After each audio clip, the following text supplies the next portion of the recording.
नमस्कार, मैं हूं आकर्षण उपल और इस समय आप ये सीधी तस्वीरें देख रहे हैं IBN24 पर।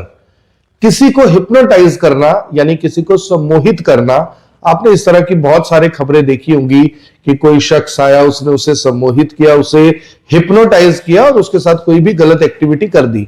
लेकिन एक्चुअल में हिप्नोटाइज किसी को करना क्या होता है, किसी को सम्मोहन अगर किया जाए, किसी को सम्मोहित किया जाए, किसी को हिप्नोटाइज किया जाए तो उससे उस इंसान को क्या नेगेटिव और क्या पॉजिटिव मिल सकता है।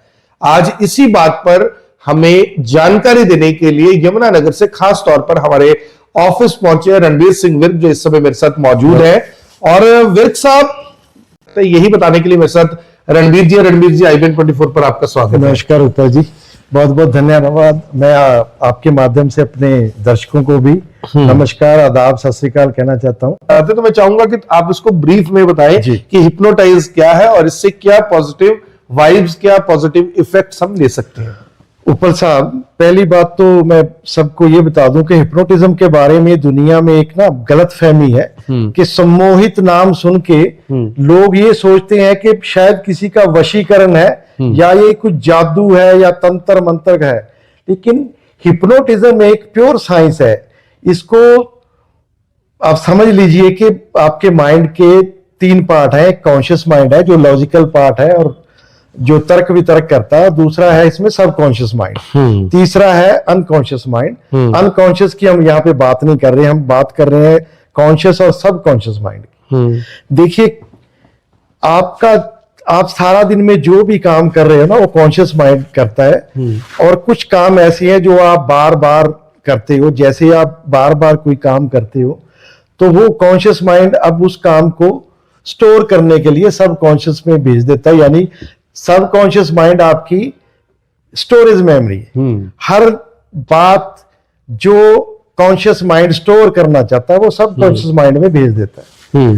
तो हिप्नोटिज्म में हम करते क्या है कि देखिए, साइंस है कि हम कॉन्शियस माइंड को बाईपास करके सबकॉन्शियस माइंड का एक्सेस अपने हाथ में ले लेते हैं।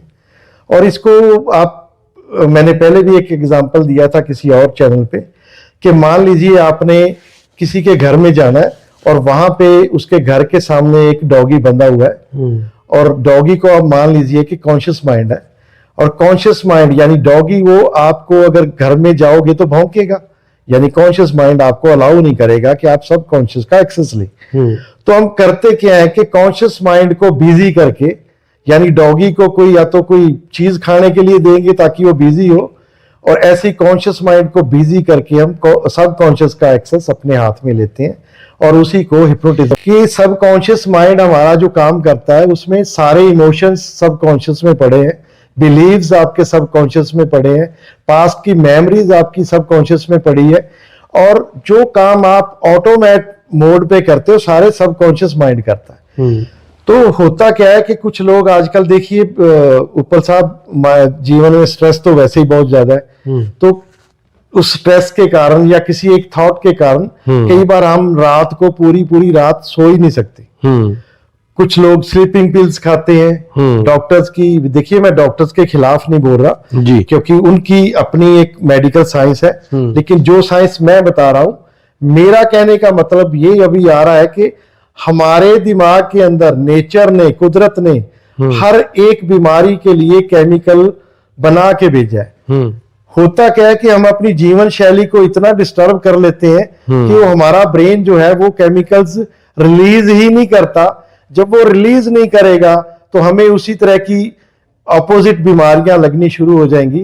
तो हम अपने किसी को भी हिप्नोटाइज करके ना, देखिए उपल साहब, इसमें हम NLP पे काम करते हैं। जैसे आपने मेरे को बोला कि मैं सॉफ्टवेयर इंजीनियर हूं, तो उसी तरह से दिमाग का, ब्रेन का भी एक सॉफ्टवेयर है जिसको हम माइंड बोलते हैं।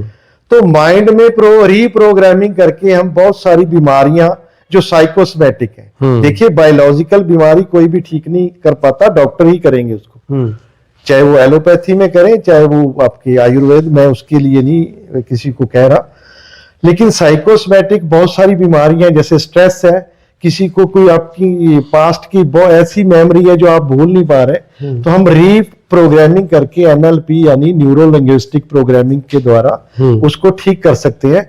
और ये काम बहुत जल्दी होता है, इसमें कोई ज्यादा टाइम नहीं लगता, बहुत जल्दी आप यानी अगर कोई खुद को हिप्नोटाइज करना चाहे, यानी कि एक किस्म से मैं ये कहूंगा कि जीते जी मोक्ष में जाना चाहे, जी, जी। तो क्या ये पॉसिबल है? बिल्कुल। आप अभी अगर जब राजीव जी को करेंगे, क्या राजीव जी अपने घर पे भी ये सब कुछ कर सकते हैं? बिल्कुल, मैं अभी इसी कॉन्सेप्ट पे आ रहा था। देखिए, मैं यहाँ पे किसी को भी हिप्नोटिज्म सिखाने के लिए नहीं आया, ना मैं कोई एक्ट करने के लिए। मैं चाहता हूं कि हमारी ऑडियंस, हमारे लोग, हमारे समाज के लोग ज्यादा से ज्यादा अवेयर हों और सेल्फ हिप्नोसिस सीखें। कम से कम वो किसी और की बीमारी दूर ना कर पाए, लेकिन खुद को तो ठीक कर सकते हैं। और ये काम बहुत आसान है और इसको सीखना भी बहुत आसान है। यानी कि ये एक ऐसी बीमारी है जिसके लिए आपको, कोई बीमारी है तो पैसे खर्च करने की जरूरत नहीं है, दवाई खाने की जरूरत नहीं है, अपनी हेल्थ पे बैड इंपैक्ट डालने की जरूरत नहीं है।